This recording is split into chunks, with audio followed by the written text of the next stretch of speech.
this is your forecast for November 2017, and I think you might have been waiting for this month to come around because your chart is full of planets and having a big party in your career area. We got the Sun, we got Mercury, we got the new moon, but best of all, Aquarius, is that Jupiter now, for the first time in 12 years, is joining this party. Now, Jupiter expands everything with abundance, so you're starting a whole annual journey on how Jupiter is going to step up for you, bring you opportunities. People in high places are going to have your back. This is how Jupiter operates when in a good spot. And since we have not just Jupiter now moving into Scorpio, which allows us to feel that much more passionate about what it is we want, right? It's been wavering this whole last year in the sign of Libra. So you might have been finding yourself back and forth. Do I want to do this or do I want to do that? A lot of you have been preparing yourself for what you have been anticipating and feeling might be new steps in a new direction. Well, you are here now. Some of you, especially those of you born very early in your sign, you're directly under the influence of Jupiter right now. So for the rest of you, it will be coming a little bit later as it expands over a 12-month period. But just to start off November with the other planets here with it, this little party is really helping things to open up, like not just the doors, but windows too, right, of opportunity. And not just that, but we have Venus going to join this party November 7th. Currently from top of the month, in that whole first week, she's still supporting Mars in the 9th house.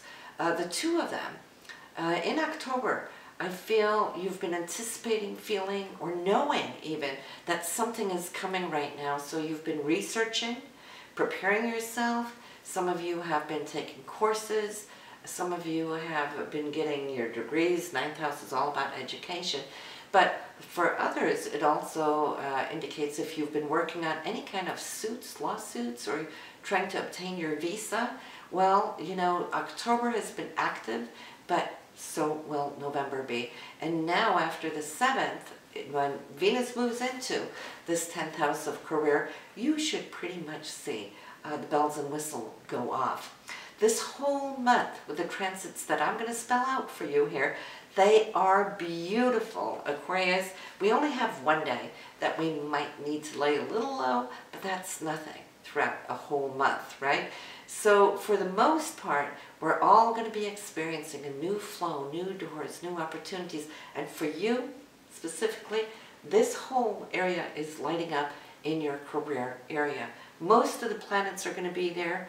The other slow-moving planets, they're still status quo where they have been over these last months and still will be. But this is where all action is taking place. We have that new moon also, which is going to be November 18th in your career area, and 26 degrees in Scorpio.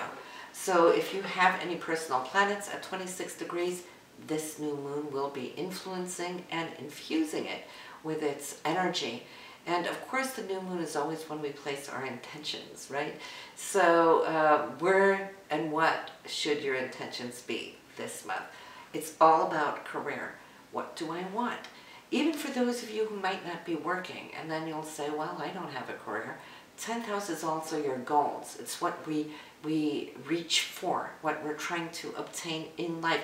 We all have goals, so that's what the 10th house is. But so your new moon, your intention should be that you're all in. And up to the 18th, you will have felt the power of Venus, Jupiter, Sun, and Mercury, and how it's been working for you, arranging things around you. And you might say, wow, what a wave, I'm surfing, I'm cruising. That is what you want your intention to be. So that, tell yourself, I love this wave, I love this surf, I am going to keep surfing straight throughout the next 12 months in this area of career. Set yourself up saying that I can do this. Because when you feel the embodiment and the power and how it feels, nothing can manifest in our life if we don't see it first. But when we can see it and feel it, then we can program ourselves, you know, subconsciously. I can keep this vibration up and keep the flow going. That is the best intention that you can have. 18th. All right, circle that on your calendar. But while I'm talking about the moons, let's talk about the full moon, which is going to be in your 4th house. That has to do with your foundation, your family, your residence, where you live, everything important to you as you embody that. So family can be important. You might see that there's situations coming together. You might be center stage in that scenario. So any planets that you have at around 11 degrees will be influenced by this illuminated moon, full moon.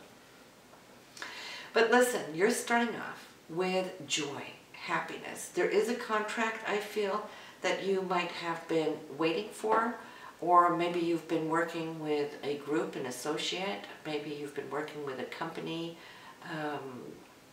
some group or affiliation here. This November 3rd, you might hear from them something that could really now trigger that hope, this dream, this vision that you've had.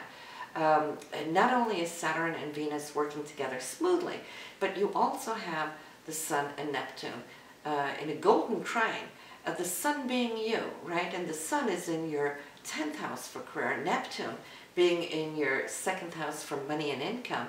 So I'm feeling that whatever door is opening up there on the 3rd, yes, it's coming from a group and it is your career, but it's also affecting your money and income. So you're starting off the month feeling that much more empowered. On the 4th, some unexpected news coming in.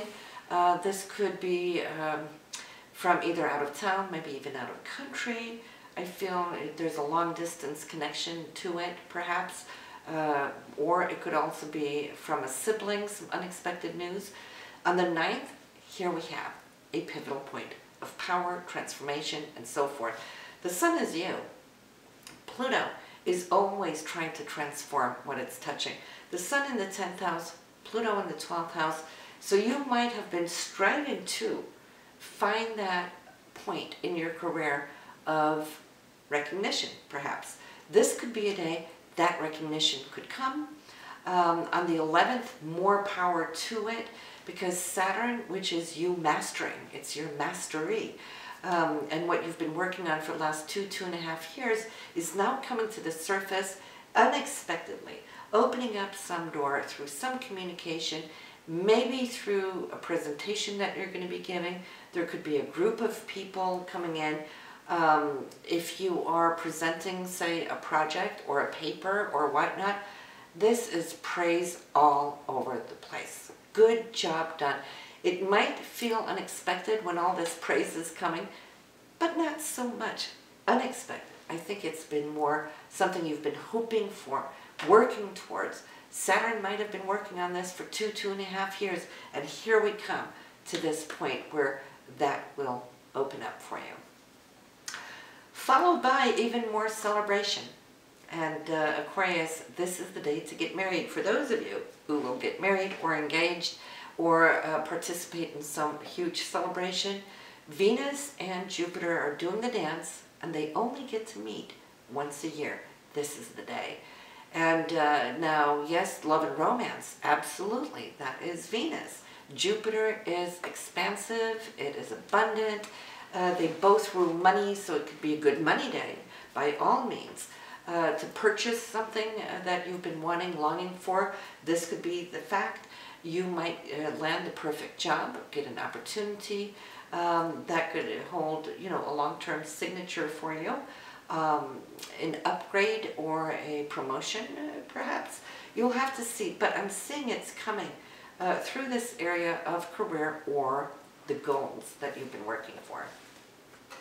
Even more so, I mean, this is on top and then on top and on top again, because come 16th, we got Venus and Neptune, and also in a beautiful golden trine.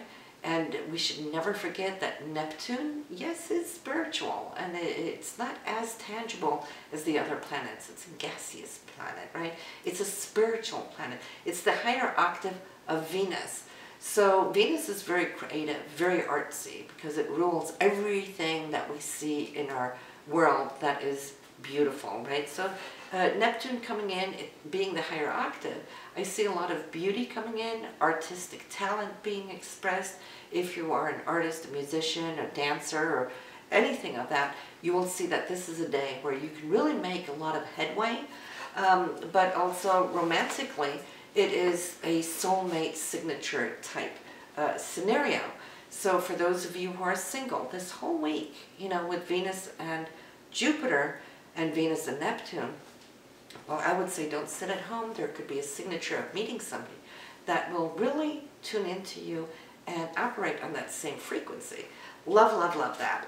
On the 17th, I see a lot of communication. So there could be a lot of phone calls, texts, you know, where you are both receiving and responding, but also perhaps running around doing some errands, trying to catch up, doing things.